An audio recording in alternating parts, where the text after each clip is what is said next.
네, 안녕하세요. 반도체 백과사전을 주제로 발표하게 된 3601 강명준입니다. 네, 일단 주식에 관심이 있으신 분들이라면 반도체에 대해 잘 알고 계실 것이라 생각합니다.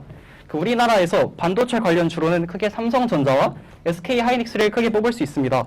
네, 주식뿐만 아니라 우리 생활에는 없어서는 안 될 정도로 아주 가까이 있음에도 불구하고 반도체란 무엇인가? 이 질문에 만족스러운 대답을 하는 사람은 생각보다 많지 않습니다. 네, 저는 오늘 반도체에 대한 소개와 반도체의 원리, 그리고 반도체가 만들어진 과정, 그리고 반도체의 종류, 반도체 관련 기업들의 특징에 대해 알아보고자 합니다. 네, 먼저 반도체란 무엇인가? 네, 반도체에 들어가기 앞서 저희는 도체와 부도체에 대해 알아봅시다. 도체와 부도체의 사전적 정의는 무엇일까요? 네, 도체는 아시다시피 전류가 잘 흐르는 물질이고, 네, 부도체는 전류가 흐르지 않는 물질입니다. 그렇다면 반도체는 무엇일까요? 사전적 정의로는 전류가 흐르는 정도가 도체와 부도체의 중간인 물질입니다. 네, 사전적 정의로 반도체를 설명하기에는 너무 애매합니다. 이런 사전적 정의에 기술적 의미를 추가시킨다면 다음과 같이 말할 수 있습니다. 반도체란 외부 자극으로부터 전기가 흐르는 도체가 되거나 혹은 전기가 흐르지 않는 부도체가 되기도 하는 두 가지 성질을 임의로 조절할 수 있는 물질이다. 흔히 전기가 반만 흐른다고 하는데 반도체는 도체의 비인공적인 조작에 따라 물질의 성질을 조절하기 쉽기 때문입니다. 그렇다면 이런 반도체의 원리는 무엇일까요? 먼저 반도체는 구성 원소에 따라 크게 두 가지로 분류할 수 있습니다. 먼저 주기율표 14족에 있는 원소로 구성된 원소 반도체와 그 주기율표 13족, 15족 원소의 결합으로 이루어진 화합물 반도체입니다. 여기서 이제 추가적으로 실리콘 결정 구조에 대해 이해할 필요가 있습니다. 단결정은 실의 어느 부분을 보아도 결정축이 같은 방향이며 다결정은 많은 단결정들이 여러 방향으로 모여있는 것을 말합니다. 여기서 중요한 점은 실리콘 단결정에 불순물을 주입하게 되면 외인성 반도체가 만들어진다는 것입니다. 실리콘 단결정은 실리콘 원자가 규칙적으로 배열되어 있기 때문에 그 원자에게 결합되어 있는 전자는 움직일 수 없습니다. 따라서 실리콘 외부에서 전압을 걸어주어도 전류가 흐르지 않습니다. 이를 진성 반도체라 합니다. 여기에 인이나 붕수와 같은 특정 불순물을 주입하면 반도체에 전류가 흐르게 되고 이를 외인성 반도체라 칭합니다.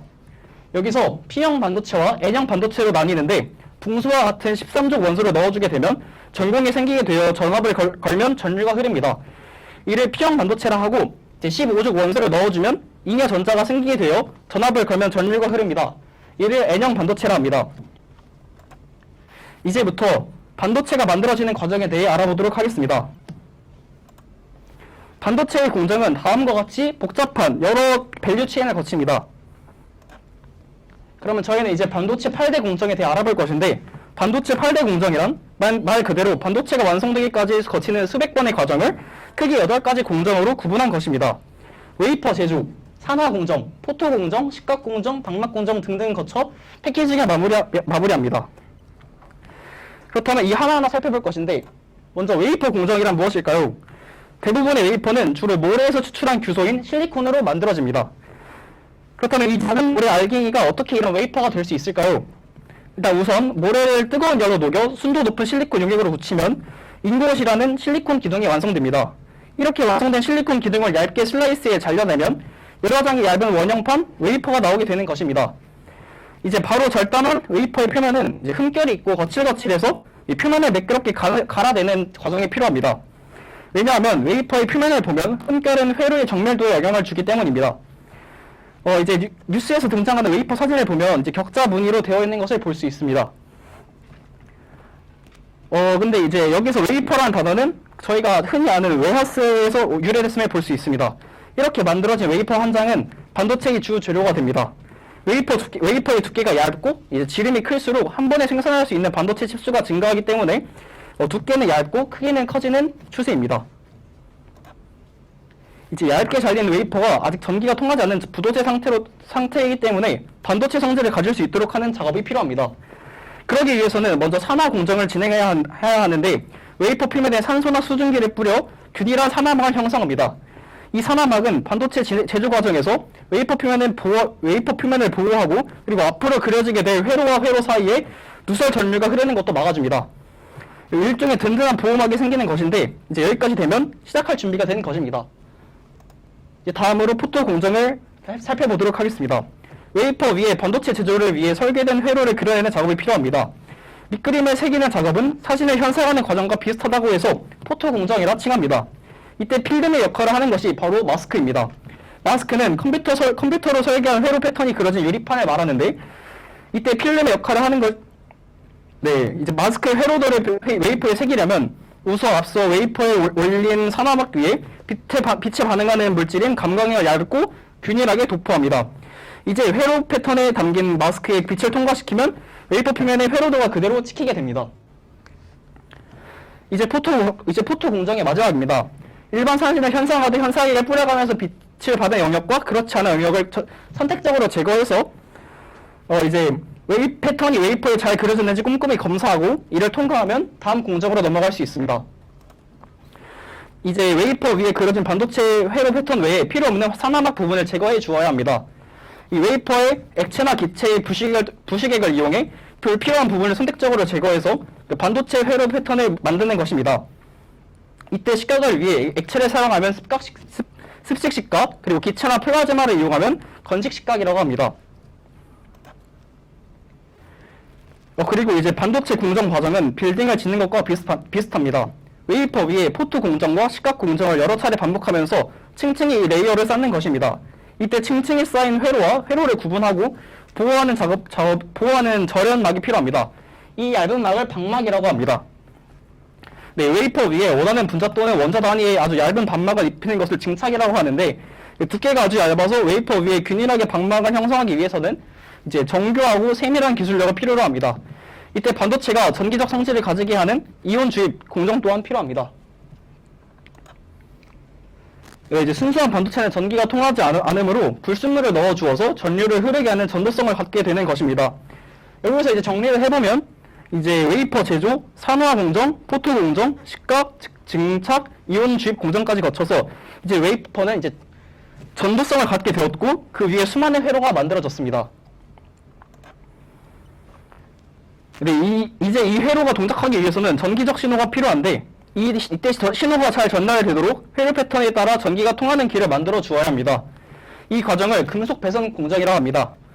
반도체에 전기가 잘 통할 수 있도록 알루미늄이나 티타늄, 텅스텐 같은 금속 재료를 이용해서 얇은 금속망을 증착하여 전기가 통할 수 있도록 해주는 과정입니다.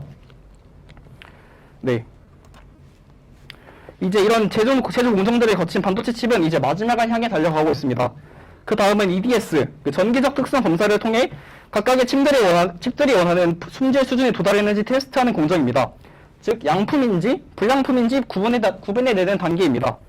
EDS를 통해 웨이퍼 한 장에 설계된 칩의 최대 개수 대비 정상 작동 칩 개수의 비율을 가리켜 수율이라고 칭합니다. 수율이 높을수록 기술력 있는 반도체 회사로 인정받게 됩니다.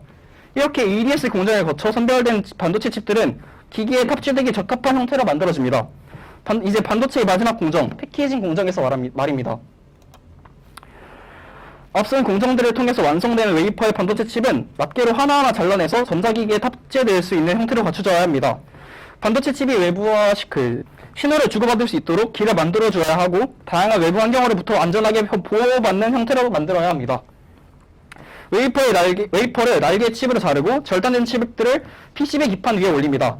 기판 위에 올려진 반도체 칩의 접점과 기판의 접점을 연결해주면 원하는 형태의 패키지 모양을 만들기 위해 성형도 거칩니다. 반도체를 밀봉한 후 제품명을 새기면 반도체 칩이 완성됩니다. 물론 파이널 테스트를 거쳐야 이제 완제품 형태의 반도체가 되는 것입니다. 이제 반도체의 종류에 대해 알아봅시다.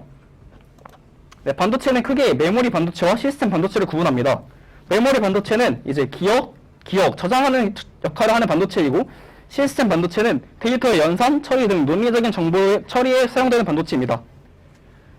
그리고 이제 시스템 반도체는 마이크로 컴포넌츠, 아날로그, 로직 IC, 과학 반도체 등으로 구분됩니다. 마이크로 컴포넌츠는 전자제품의 두뇌 역할을 하는 시스템 반도체이고, 아날로그 IC는 음악과 같은 각종 아날로그 신호를 컴퓨터가 인식할 수 있는 디지털 신호를 바꿔주는 반도체입니다. 그럼 이제 반도체 관련 기업들에 대해 살짝 알아보도록 합시다. 일단 먼저 우리나라의 반도체 기업을 떠올려 보실까요? 일단 먼저 삼성전자와 SK하이닉스를 보통 떠올리실 겁니다. 그렇다면 이제 삼성전자와 SK 하이닉스의 차이점은 무엇일까요? 그리고 각 기업들은 어떤 강점을 지니고 있을까요? 일단 먼저 사업 부문부터 살펴보도록 하겠습니다. 삼성전자는 크게 4가지 사업 부문으로 구성되어 있습니다. 주로 D램과 이제 낸드 등 메모리 반도체를 제조하고 있는 DS 사업부, 그리고 이제 스마트폰과 PC, 노트북을 제작하는 IM 사업부, 그리고 TV와 냉장고 같은 가전제품을 제작하는 CE 사업부, 그리고 이제 각종 디스플레이를 제조하는 디스플레이 사업부로 구성됩니다. 반면 SK 하이닉스는 매우 간단한 사업을 영위하고 있습니다. SK 하이닉스의 매출 구성은 D램과 낸드 등 메모리 반도체와 일부 시스템 반도체의 매출로 구성됩니다. 삼성 반도체와 달리 반도체 부분으로 100%의 매출로 구성되어 있습니다. 이제 그러면 반도체 전략을 살펴봅시다. 먼저 삼성전자는 극자외선 기술인 EUV 공정으로 파운드리 시장의 점유율을 확대했습니다. 평택에 EUV 파운드리 라인을 구축하며 3나노미터 칩 생산에 박차를 가하고 있습니다. 또한 낸드와 카펙스 증가로 중단기 과점화 그리고 D램, EUV 선제 도입으로 기술적 차별화를 살펴볼 수 있습니다. 그렇다면 이제 SK 하이닉스는 어떨까요? 인텔의 낸드 사업을 인수하는 등 동시에 서버용 SSD 점유율을 확대시켰습니다. SK 하이닉스는 이로써 낸드의 경쟁력을 강화시켰고 이제 확고한 메모리 2위 기업임을 밝혔습니다. 다음으로 SK 하이닉스가 제시하는 메모리 반도체의 기술 발전 동향에 대해 알아보도록 하겠습니다. 지금 당장 2022년의 기술 변화 요인보다도 조금 더 긴 방향성을 가지고 이제 볼 수 있는 메모리 반도체의 방향성에 대해 체크해 보려 합니다. SK 하이닉스가 2021년에 발표한 The Future of Semiconductor Technology What's Coming Up Next를 참고하였습니다. 네, 메모리 반도체의 향후 10년은 이제 D램 10나노미터, 3D 랜드 600단 이상에 진입하기 위한 여러 공정, 소개 기술이 중요할 것이며 이는 Evolutionary Path 부분입니다. 30년 뒤에 메모리 기술은 이제 PNM, Process Near Memory에서 PIM, Process in Memory를 통해 폰 노이만의 시대의 가장 효율적인 기능을 달성하고 이제 가장 최종적인 단계인 메모리 기술은 뉴로모픽 퀀텀 컴퓨팅과 DNA 스토리지를 통해 포스트 폰 노이만 아키텍처로 넘어갈 것으로 판단됩니다. 네, 이상으로 제 발표를 마치겠습니다. 지금까지 들어주셔서 감사합니다.